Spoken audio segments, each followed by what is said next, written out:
These are the parts to an awesome gaming PC that will run games at 1080p or 1440p with no problems whatsoever, and it's going to look amazing. We're going to show you all the parts, where we got them, and how you can get them, or at least get parts that are similar to them in performance, as well as show you an idea of what they could be like for your gaming experience at 1080p or 1440p. Now, the reason these things are still in the box is because these are from our video sponsor, Gamdias. Gamdias sent out their new Atlas M1 Pro. It's the best combination between like the fish tank cases without having the dual chamber designs, so it won't take up as much room on your desk. They also threw in some extras for this build that are going to make it look really awesome, so let's go over the parts. Now, for the first part of our PC build, we have a motherboard and CPU combo here. Now, they both came from the used market, and that's where you can find some really good deals. Now, I know a lot of people will say in this price range that we're going to be talking about that you may not want to spend money on used parts, but because of places like eBay, Jawa.gg, and Mercari, you can find some awesome deals from people that are reputable sellers that have tested the parts thoroughly and make sure that they work.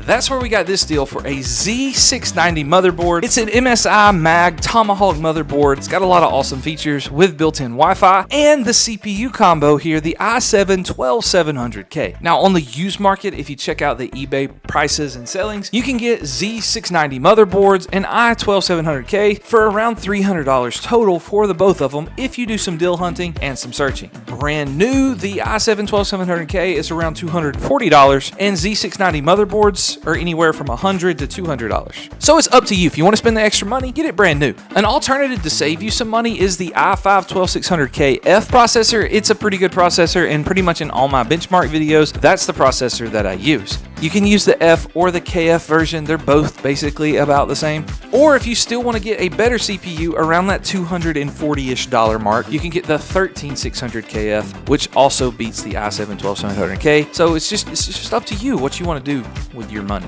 Go ahead and press that like button for more FPS, and if you like any of the parts in this PC video, they'll be linked down in the description. They are affiliate links, so keep that in mind. Now, for some of the other miscellaneous parts of the build, we've got a 1TB SSD from Team Group. We got it on sale for like $65. We got some Oli RAM DDR5. It's their Blade version. I've actually never seen this before, but it was on Amazon for like $100. I just found the cheapest all black DDR5 kit that I could find that at least ran at 5600 megahertz. And we know everybody's favorite part of the PC build is the graphics card, and that's the RTX 3070. That's the one that we're gonna put, and when you see this case and what Gamdias sent out for us here in just a second, you're gonna love this PC build because it's gonna look so awesome. Okay, so now we're gonna take a look at what our friends over at Gamdias sent us. Again, they're the sponsor of this video and made this all possible today. So let's check it out. The first thing they sent us out was this Chion, I'm probably gonna say that wrong, but that's okay. It's the M4 240mm AIO, and it's got a digital readout on it with RGB fans. I mean,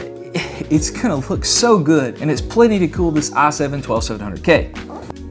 They also sent out this power supply, 850 watts, gold certified. It's their Helios model. It is non-modular, but with the cable management features in this case, there should not be a problem for us whatsoever. But it is ATX 3.0 and PCI Gen 5 ready. So it has that cable that you need so that you can use one of the new 40 series cards if you want to and not have to use those fire hazard adapters, you know? Now for the main product of this video, it is the Atlas M1 from Gamdias. This case, again, as we said earlier, gives that fish tank look, but it's not dual chamber, so it's not gonna take up as much room on your desk. It comes with 3 pre-installed RGB fans, of course, tempered glass side panels, and it's got some other cool features that I want to show you. All right, look at that.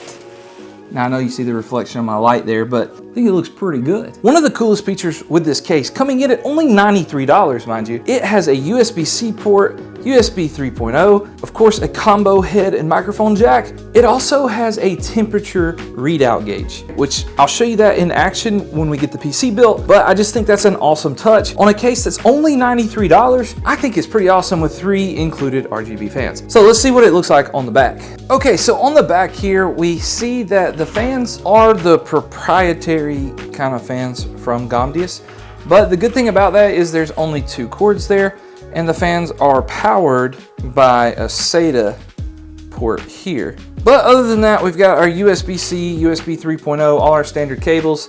It does have a temperature cord here so that it can register the temperature. And you can also tie the fans up to the reset switch if you want to control the colors that way. Thanks again for Gamdias to sending these out and sponsoring this video. Let's put this build together so you can see how great it looks and how it games. All right, so we got the PC built and I can say that it looks absolutely awesome. We went with blue fans here because of the cooler on the CPU has a blue fan type aesthetic to it, and it looks absolutely beautiful. Building in the case was easy. The only thing that I would say that you really need to do is, in order to get better airflow in the case, is you will need to flip the two fans over here on the side around. That way they're pulling air in from the back side of the case and coming in and pushing air through the outside. That's the only thing. There's not any intake fans, so you would need to adjust those in my opinion. Other than that, it was pretty simple build. Also, depending on your motherboard, the fans may get recognized as the wrong type of fan. That caused my fans to ramp up really loud.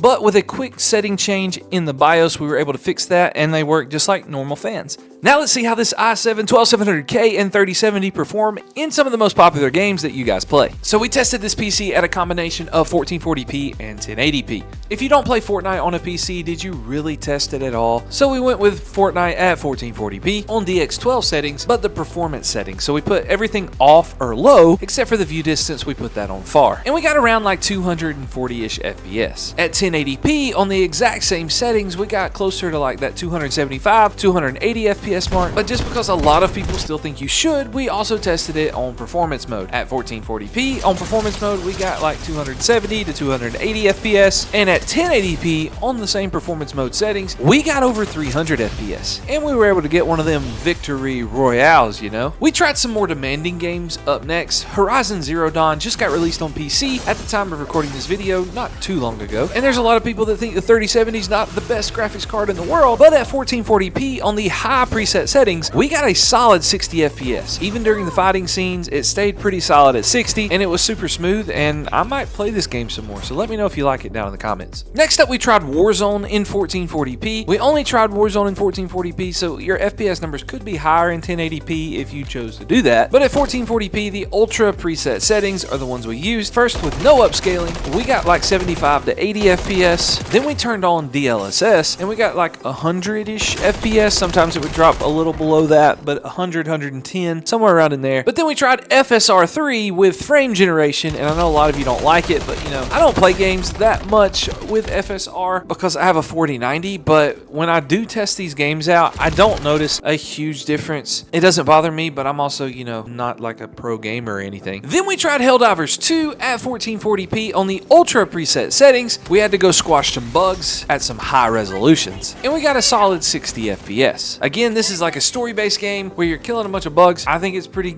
easy to play on 60 FPS, and I enjoyed my time doing it, but that's totally up to you and your preference. I throw in Apex Legends for, you know, the 3 people that still actually play that game, and at 1440p low settings, we got like 250-ish, 260-ish FPS, but then at 1080p low settings, we got almost 300 FPS. You can tweak this a little bit if you wanted it to look better, but typically competitive games like this, lower settings are better. Except in Valorant, because Valorant can run on a potato, and we played Valorant just because, you know, it is an esports game, just to see what we could get, and we got like 300 to 400 FPS, depending on how many abilities and whatnot were being used in the game, and we got like a nice little 3 or 4K right here. Been playing a lot of Valorant lately. Anyway, let me know what you think about this PC down in the comments. I think it's pretty awesome. It is a little pricey, but the case is absolutely a great deal at $93, especially if you don't want one of those big bulky cases that sits on top of your desk all the time. Again, links down in the description. They'll help us out, but if you want a cheaper PC, go check out this video.